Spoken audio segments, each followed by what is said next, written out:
Hello my dear students, I am Shubham Verma और आज मैं आप लोगों को इस वीडियो में यौन संचारित रोगों के बारे में बताऊंगा, जिनको शॉर्ट में एसटीडी भी बोलते हैं, यानी कि सेक्सुअली ट्रांसमिटेड डिजीज़।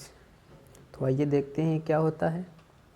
वे रोग जो जनन अंगों के माध्यम से या सेक्सुअल इंटरकोर्स के माध्यम से प्रसारित होते हैं, उन्हीं को हम यौन संचारित रोग कहते हैं। फॉर एग्ज़ाम्पल हेपेटाइटिस है, सिफिलिस है, गोनोरिया है, जेनिटल बर्थ है और जेनिटल या हर्पिस। तो इस प्रकार ये इसके एग्ज़ाम्पल हैं और कुछ रोगों की चर्चा इस वीडियो में आप लोगों से हम करेंगे। जैसे पहली आपकी हेडिंग पड़ी हुई है सिफिलिस। तो सिफिलिस के बारे में देखते हैं। जो सिफिलिस है, इसका जो कैजुअल ऑर्गेनिज्म होता है और ट्रिपेनोमा पैलिडम होता है, एक बैक्टीरिया होता है, उसके कारण ये रोग होता है।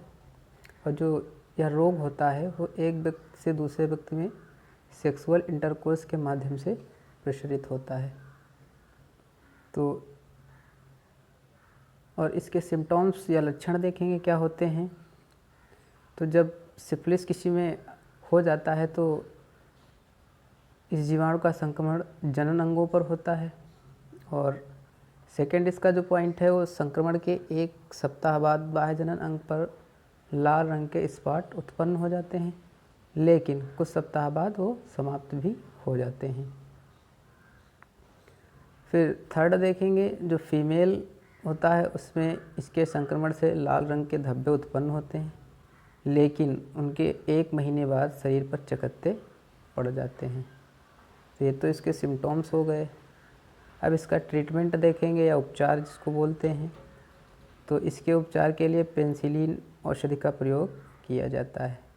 आफ्टर दैट देखेंगे इसके प्रिकॉशंस या सावधानियाँ क्या होती हैं।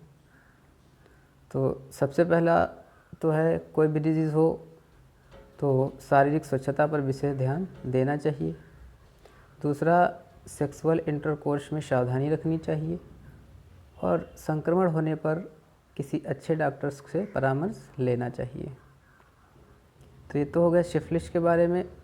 नेक्स्ट देखेंगे सुजाक, या जिसको श्वेत प्रदर बोलते हैं। इसका जो कैजुअल ऑर्गेनिज्म होता है और नेशेरिया गोनोरिया होता है, ये एक बैक्टीरिया होता है। इसका भी जो इन्फेक्शन होता है वो सेक्सुअल इंटरकोर्स के माध्यम से ही होता है। इसके सिम्टम्स क्या होते हैं।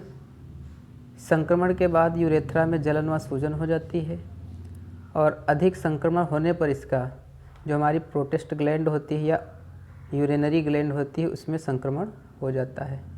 और थर्ड पॉइंट जो इसका है, फीमेल में इस रोग का कोई असर नहीं होता है, अतः वह वाहक का कार्य करती हैं।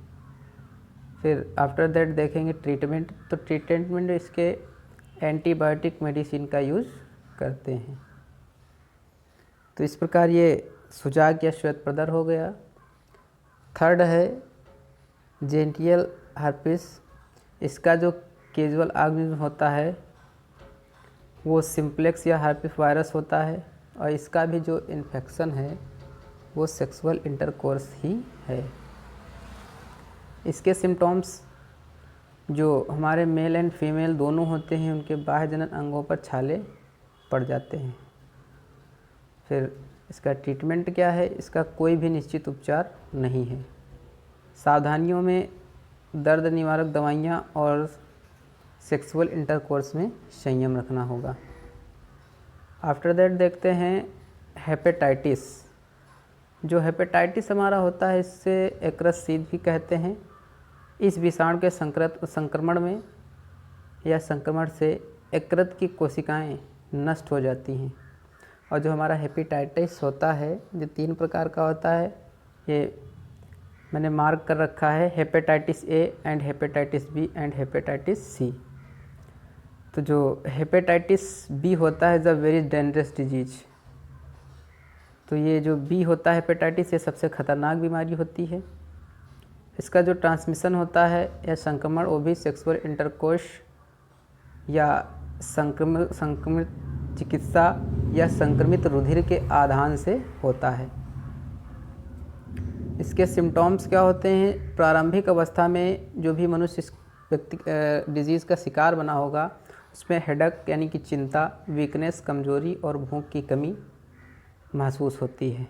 अधिक संक्रमण होने पर जॉन्डिस रोग उत्पन्न हो जाता है। फिर आफ्टर दैट देखेंगे इसका ट्रीटमेंट।